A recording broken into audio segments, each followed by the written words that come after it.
Next gen astro நேயர்கள் அனைவருக்கும் ஜோதிடர் ஜெய தமிழ்ச்செல்வனின் அன்பு வணக்கங்கள்.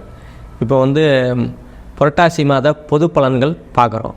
மீன ராசிக்கு இப்போ நம்ம சொல்கிறது எல்லாமே பொது பலன்கள் தான். ஏன்னா ஒரு சிலருக்கு பொருந்தும், ஒரு சிலருக்கு பொருந்தாது.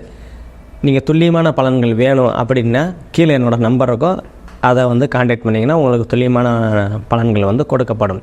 இப்போ மீன ராசி அதிபதி குரு பகவான் உங்கள் ராசிக்கு 3ஆம் இடத்துல, அதாவது தைரியம் வீரியம் ஸ்தானத்தில் இருக்கிறாரு. நீங்கள் தெம்போட உத்வேகத்தோடு எதாக இருந்தாலும் செஞ்சு முடிக்கக்கூடிய நல்ல வாய்ப்புகள் தான். அதே மாதிரி ராகு உங்கள் ராசியிலே இருக்கிறாரு. அப்படி இப்படின்னு கொஞ்சம் மந்தமாக இருந்தாலும் அதாவது சனி செவ்வாய் தொடர்பு வாங்கினா தான் அந்த மந்தத்தன்மை இருக்கும். இப்போ புதன் உச்சமாக நின்று உங்கள் ராசிக்கு 7ஆம் இடத்துல உச்சமாக இருந்து உங்கள் ராசியை பார்க்குறதுனால உங்கள் ராசி பிரகாசமாக இருக்கும்.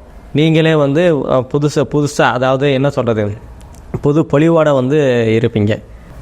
இதனால் உங்கள் அந்தஸ்து, கௌரவம், மதிப்பு, மரியாதை எல்லாமே உயரக்கூடிய அற்புதமான காலகட்டங்கள் தான். அதே மாதிரி உங்களோட 2ஆம் பாவத்தை சனி தனது 3ஆம் பார்வையாக பார்க்குறாரு. குடும்பத்தில் சிறு சிறு பிரச்சனைகள் அதை சரி செய்கிறதுக்கு வாய்ப்புகள் நிறையா இருக்குது. அதே மாதிரி வாக்கு யாருக்காவது வாக்கு கொடுக்கணும் போகணுன்னா இந்த சமயத்தில் கொடுக்காமல் இருக்கிறது உங்களுக்கு ரொம்ப நல்லது. மற்றபடி குடும்பத்தில் ஒற்றுமைகள் பெருசாலாம் ஒன்றும் இருக்காது. ஏன்னா உங்கள் ராசி சுபத்துவமாகுது. அதாவது உச்ச புதன் பார்க்குறதுனால நீங்கள் எதாக இருந்தாலும் இந்த காலகட்டத்தில் எதாக இருந்தாலும் நீங்கள் சமாளிக்கக்கூடிய தன்மை உங்களுக்கு இருக்கும். அதே மாதிரி 3ஆம் இடத்துல இருக்கிறதுனால நீங்கள் ஏதாவது தேர்வு எழுதியிருந்தீங்கன்னா அதில் வெற்றி பெறக்கூடிய வாய்ப்புகள் உங்களுக்கு கண்டிப்பாக உண்டு. அதே மாதிரி உங்களோட 4ஆம் பாவத்தில் செவ்வாய் இருக்கிறதுனால தாயோட உடல்நிலையில் கொஞ்சம் கவனமாக இருக்கிறது உங்களுக்கு நல்லதை தரும். அதே மாதிரி வீடு வாகனம் வாங்கணும் அப்படின்னு இருக்கிறதுனால கொஞ்சம் ஒரு மாதம் அட்வான்ஸ் மாதிரி கொடுத்து வச்சுக்கோங்க. அதுக்கப்புறம் 1 மாதம் கழித்து எதாக இருந்தாலும் வாங்கிறது உங்களுக்கு நன்மையை கொடுக்கும்.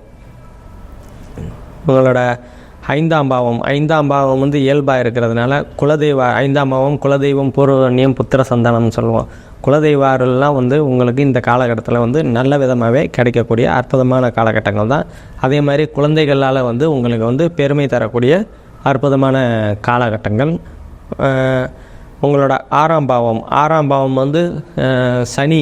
சனி தனது 7ஆம் பார்வையாக பார்க்குறதுனால வேலைகளில் சிறு சிறு குழப்பங்கள்லாம் இருக்க தான் செய்யும். இன்னும் ஒரு 5 மாதங்கள் கழித்து அது சரியாகிடும். இப்போ ரொம்ப நாளாக வேலை தேடிக்கிட்டு இருக்கிறேன், வேலையே கிடைக்கல அப்படின்னு இருக்கிற இளைஞர்கள்லாம் இன்னும் ஒரு 5 மாதங்கள் கழித்து கண்டிப்பாக ஒரு நிலையான வேலைகள் உங்களுக்கு கிடைக்கக்கூடிய தன்மைகள் ஏற்படுங்க. அதே மாதிரி உங்களோட 7ஆம் பாவத்தில் புதன் உச்சமாக இருக்கிறாரு. இதனால் கணவன் மனைவிக்கு இடையே ரொம்ப நாளாக பிரிஞ்சிட்டு இருக்கிறவங்க, இல்லை 2 மாதமாக சரியாக இல்லை, சண்டையாகவே இருக்குது அப்படின்னா இந்த காலகட்டங்களில் உங்களுக்கு ஒற்றுமைகள் ஓங்கக்கூடிய சரியான நேரங்கள். அதே மாதிரி நண்பர்கள் கூட்டு தொழில் பண்ணிகிட்டு இருக்கிறவங்க அவங்களுக்கெல்லாம் இது சாதகமான சூழ்நிலை தான். இப்போ ஏதாவது கூட்டு தொழில் போட்டு, அதாவது நண்பர்களோட கூட்டு தொழில், அதாவது முதலீடு போட்டு நண்பர்களோட பண்ணலாம் அப்படின்னு நினச்சிட்டு இருக்கவங்களாம் தாராளமாக இந்த காலகட்டத்தில் பயன்படுத்துகிறது உங்களுக்கு நன்மையை தரும். அதே மாதிரி உங்களுக்கு 8ஆம் இடத்துல சுக்கிரன் இருக்கிறதுனால உங்களுக்கு இருந்து வந்த தடைதாமதங்கள் எல்லாமே தகர்த்தெறியப்படும் அப்படி தான் சொல்லணும். ஏன்னா திருமண வரன் பார்த்துக்கிட்டு இருக்கிறேன், ரொம்ப நாளாக அமையவே இல்லை அப்படின்னு இருக்கிறவங்களாம் இந்த காலகட்டத்தில் உங்களுக்கு கண்டிப்பாக அமையும். அதே மாதிரி மகனுக்கோ மகளுக்கோ திருமணம் பண்ணணும், காசு கேட்டிருக்கிறேன், கிடைக்கவே மாட்டேங்குது, எல்லாமே கைகூடி இருக்குது, காசு தான் பிரச்சனை அப்படின்னா உங்களுக்கு திடீர் பண வரவு உங்களுக்கு இந்த காலகட்டத்தில் கண்டிப்பாக கிடைச்சி அந்த மனம் மகனுக்கோ மகளுக்கோ மனம் முடிக்கக்கூடிய நல்ல அற்புதமான காலகட்டங்கள் தான் உங்களுக்கு இது. அதே மாதிரி உங்களோட 9ஆம் பாவத்தில் சனி தனது 10ஆம் பார்வையாக பார்க்குறாரு, குரு தனது 7ஆம் பார்வையாக பார்க்குறாரு. அதனால் தந்தை மகன் உறவு கொஞ்சம் சண்டையில் பிரச்சனை வரும், அதுக்கப்புறம் சரியாகக்கூடிய வாய்ப்புகள் இருக்குது. அதனால் வார்த்தைகளை பார்த்து, ஏன்னா 2ஆம் இடத்தை வாக்குஸ்தானத்தை சனி பகவான் பார்க்குறாரு. அதனால் வார்த்தைகளை கொஞ்சம் பார்த்து பிரயோகப்படுத்துறது நன்மையை கொடுக்கும் உங்களுக்கு.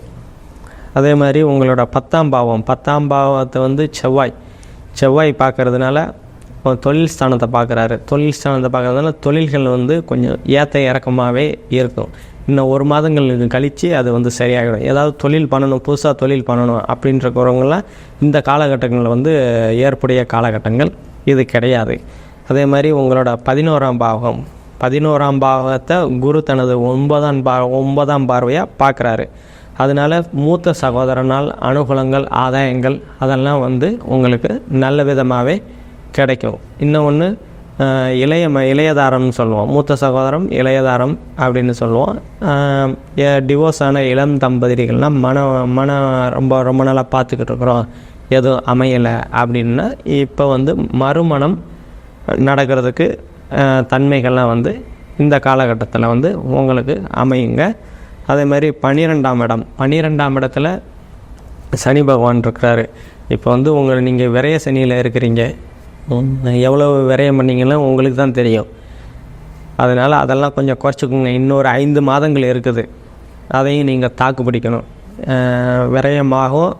அதனால் பணம் ஏதாவது ஒரு வழியில் வரும். அது விரயமாகிறதுக்கு வாய்ப்பு இருக்குது.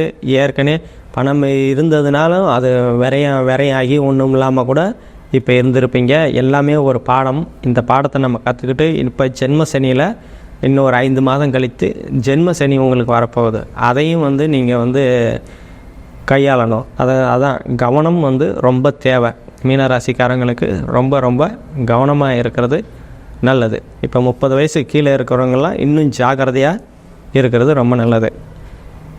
இப்போ வெளிநாடு போகணும் எதிர்பார்த்துக்கிட்டு இருக்கிறவங்கெல்லாம் இன்னொரு 5 மாதங்கள் கழித்து உங்களுக்கு அந்த வாய்ப்புகள் வந்து கிடைக்குங்க. இப்போ நம்ம பார்த்தது எல்லாமே பொது பலன்கள் தான். துல்லியமான பலன்கள் வேணுன்னா கீழே நம்மளோட நம்பர் இருக்கும், அதை கான்டாக்ட் பண்ணி துல்லியமான பலன்களை வந்து கேட்டுங்க. நன்றி, வணக்கம்.